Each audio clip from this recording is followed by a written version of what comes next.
ಅಲ್ಲ, ನನಗೆ ಆಗ್ಬಿಟ್ಟು ಎಲ್ರಿಗೂ ಮೇಲ್ ಕಳಿಸ್ಬಿಡೋಣ, ಆಗ್ಬಿಟ್ಟು ಎಲ್ರಿಗೂ ಇನ್ಫಾರ್ಮ್ ಆಗ್ಬಿಡೋಣ ಅನ್ನೋ ಥರ ಇತ್ತು. ಯಾಕಂದ್ರೆ ಇಡೀ ಮದುವೆ ಪ್ರೋಸೆಸ್ ಎಲ್ಲ ನೋಡ್ತಿದ್ನಲ್ಲ, ನಮ್ಮ ಅಣ್ಣನ ಮದುವೆಯಿಂದ ಹಿಡಿದು ನನ್ನ ಫ್ರೆಂಡ್ಸ್ ಮದುವೆ ಎಲ್ಲದು. ಸೊ ಆರಾಮಾಗಿ ಸಿಂಪಲ್ ಆಗಿ ಮನೆಯವ್ರ ಜೊತೆ ಆಗ್ಬಿಟ್ಟು ಆಮೇಲೆ ಇನ್ಫಾರ್ಮ್ ಮಾಡಿದ್ರೆ ಆಯ್ತು ಅಂತ. ಆದರೆ ಅದು ಹಂಗೆ ಆಗಲ್ಲ. ಅದು ಮತ್ತೆ ಅದು ಸಾವಿರಾರು ಪ್ರಶ್ನೆಗಳನ್ನ ಹುಟ್ಟಾಕತ್ತೆ.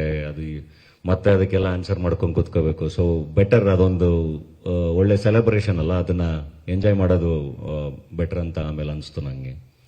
ಸೊ ಎಲ್ಲರೂ ಖುಷಿಯಾಗಿರ್ತಾರೆ, ನಾವು ಖುಷಿಯಾಗಿರ್ತೀವಿ. ಇವತ್ತು ನನಗೆ ಅದ್ರ ಬಗ್ಗೆ ಬಹಳ ಖುಷಿ. ಈಗ ಮೋಸ್ಟ್ಲಿ ಹಂಗೆ ಸಿಂಪಲ್ ಆಗಿ ಆಗಿದ್ದಿದ್ರೆ ಆ ಥರದೊಂದು ಎಕ್ಸ್ಪೀರಿಯನ್ಸ್ ಸಿಕ್ತಿತ್ತೋ ಇಲ್ವೋ.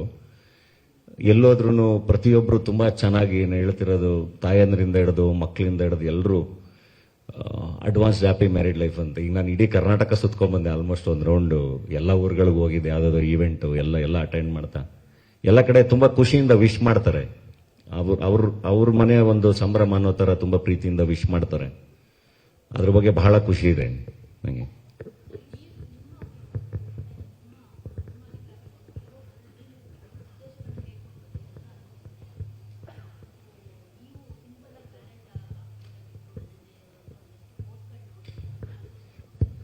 ಸಿಂಪಲ್ ಆಗಿ ಆಗ್ತಿರೋದಲ್ವಾ. ನೀವೇನ್ ಮಾಡ್ತಾ ಇದೀನಿ ಇವಾಗ, ಸಿಂಪಲ್ ಅಂದ್ರೆ ಹೆಂಗೆ ಅಂತ.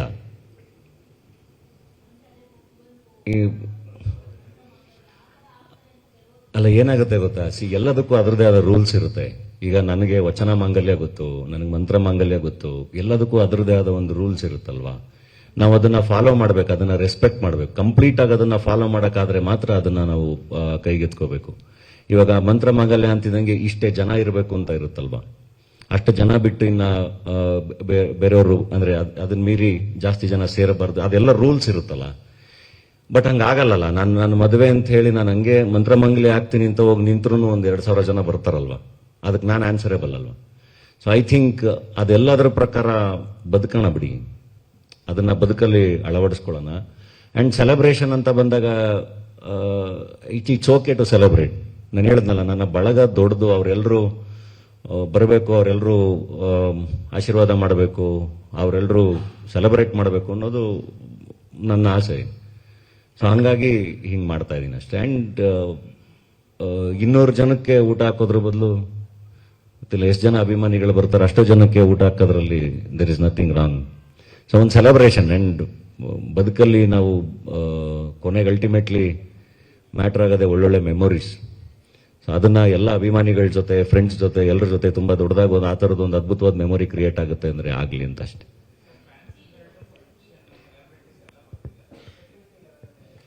ಇಲ್ಲ, ಎಲ್ಲ ಪ್ಲಾನ್ ಆಗಿದೆ ಸರ್. ಅದಕ್ಕೇನೆ ಅಂದ್ರೆ ಇಡೀ ಆ ಲೇಔಟ್ ಪ್ಲಾನ್ ಎಲ್ಲದನ್ನು ಮೈಸೂರಲ್ಲೇ ಒಂದ್ಸರಿ ಎಲ್ರಿಗೂ ಎಕ್ಸ್ಪ್ಲೈನ್ ಮಾಡ್ತೀವಿ. ಕಂಪ್ಲೀಟ್ ಆಗಿ ಅಭಿಮಾನಿಗಳಿಗೇನೆ ಈಗ ಅವ್ರಿಗೆ ಈಸಿ ಆಗ್ಲಿ ಅಂತಾನೆ, ಈಗ ಫಾರ್ ಎಕ್ಸಾಂಪಲ್ ಅವ್ರಿಗೆ ಅಂತಾನೆ ವಿದ್ಯಾಪತಿ ದ್ವಾರ ಅಂತ ಒಂದು ಕ್ರಿಯೇಟ್ ಮಾಡ್ತಾ ಇದೀವಿ. ಸೊ ಅವರು ವಿದ್ಯಾಪತಿ ದ್ವಾರದಿಂದ ಬಂದ್ರೆ ಅವ್ರು ಆರಾಮಾಗಿ ಸ್ಟೇಜ್ ಹತ್ರದವರೆಗೂ ಬಂದು ನೋಡ್ಕೊಂಡು ವಿಶ್ ಮಾಡಿ ಅವರು ಊಟಕ್ಕೆ ಹೋಗಿ ಊಟ ಮಾಡ್ಕೊಂಡು ಮತ್ತೆ ಅವರು ಆಚೆ ಹೋಗ್ಬೋದು. ಸೊ ಅಭಿಮಾನಿಗಳಿಗೆ ಒಂದು ವ್ಯವಸ್ಥೆ ಇದ್ದೇ ಇದೆ. ಅದೆಲ್ಲೂ ಮಿಕ್ಸ್ ಆಗಿ ಅದು ಒಂದು ಕೇಸ್ ಕ್ರಿಯೇಟ್ ಮಾಡಕ್ ಆಗದೆ ಇರೋ ತರ ಅವ್ರಿಗೆ ಸೆಪರೇಟ್ ವ್ಯವಸ್ಥೆ ಮಾಡಿ.